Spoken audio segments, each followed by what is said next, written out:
আতঙ্কে জড়সড় শীতলকুচির দুটি গ্রাম। তবে কি এমন হলো, তাও দিনের বেলা? আতঙ্কের পরিবেশ। জানুন বিস্তারিত এই প্রতিবেদনে। তখন সময় 12:30 থেকে 1টা। হঠাৎই চিৎকার, এলাকায় শিয়াল বেরিয়েছে। এই খবর জানাজানি হতেই আতঙ্কে জড়সড় সকলেই।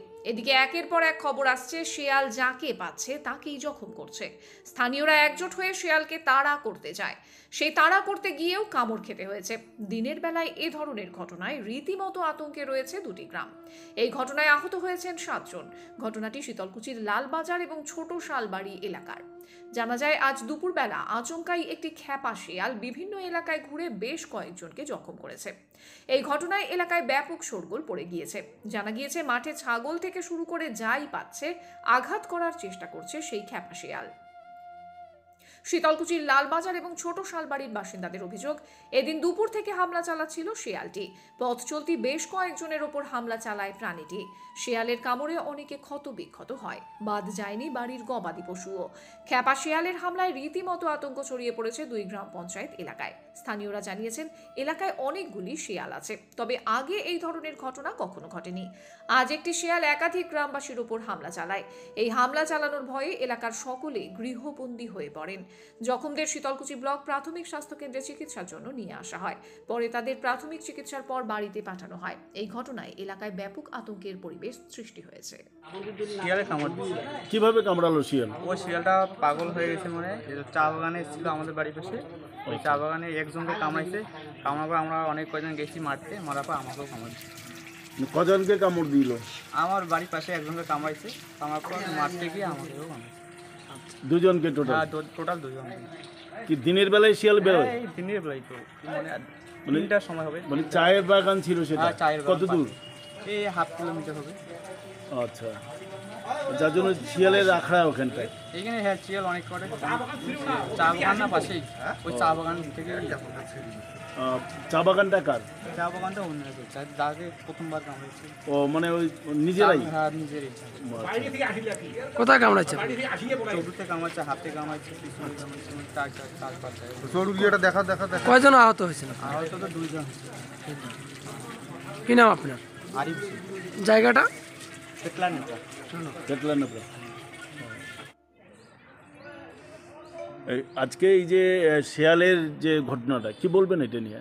শিয়ালের ঘটনাটাকে আমরা সকালবেলা বলতে দুপুর 1টার দিকে আমরা যখন বাড়িতে কাজ করতেছিলাম, কাজ করা অবস্থায় শুনি যে ওইদিকে 5টা মহিলাকে কামড় দিল। সেটা হচ্ছে গন্দিয়াবাড়ি এলাকায়। তো আমরা ওই লাগোয়া গন্দিয়াবাড়ি এবং শালবাড়ি অঞ্চলের মাঝখানে আর কি ওটা পড়ে। তো আমরা কাজ করতেছি, ওইদিকে শোনার পর আমরা বাড়িতে কাজ করতেছি সতর্ক হয়ে। হঠাৎ করে দেখি যে চা বাগানের মধ্যে ঢুকছে, সে চা বাগানের মালিককে নাকি কামড় দিল। আমরা কাজ করতেছি, ওই অবস্থা দেখে ও দৌড় দিতেছে যে আমাকে শিয়াল কামড় দিল। তারপর এখন আমরা ওই কথা শুনে আমরা বাড়িতে 4-5 জন ছিলাম, 4-5 জন সহ দৌড় মারলাম। দৌড় মারে দেখি এখন শিয়ালটাকে 3-4টে মারছি, আঘাত করছি, তারপরেও শিয়ালটা হতেছে না। তারপর আমার ওই যে উনি আমার শালা হয়, শালাবাবু, তো উনি আমার কী করছে, ওকে সতর্ক করার পরেও ও ওইদিকে ও তো জানে না যে ওইদিকে গেছে। ও সামনে ওইদিকে যাওয়ার সাথে সাথে ওর গায়ে হামলা করে ফেলালো। কে সেটা? কি নাম ওর? আরিফ হোসেন। আর আগে যে বাগানের মালিক বললেন, ওর নাম? যোগেশ বর্মন। যোগেশ বর্মন। হ্যাঁ। আচ্ছা, তারপরে? দুজনে কি আহত? হ্যাঁ, 2 জনেই আহত। হসপিটালে আনা হয়েছে? হ্যাঁ, হসপিটালে এখনই আমরা নিয়ে আসলাম। পুরো ক্ষতিভাবে করে দিছে। এখনও শিয়ালটাকে এখনও আমরা করতে পারি নাই। বন দপ্তরের আধিকারিককে এই খবরটা জানানো হয়েছে? না, এখনও জানাই নেই। আমরা পঞ্চায়েতকে, আমরা ওই মানে লালবাজার অঞ্চলের ওই বুদ্ধের পঞ্চায়েতকে, পাশাপাশি পঞ্চায়েতকে আমরা ফোন করল। পঞ্চায়েত আমাকে ফোন করলো গাড়িতে আসা অবস্থায়।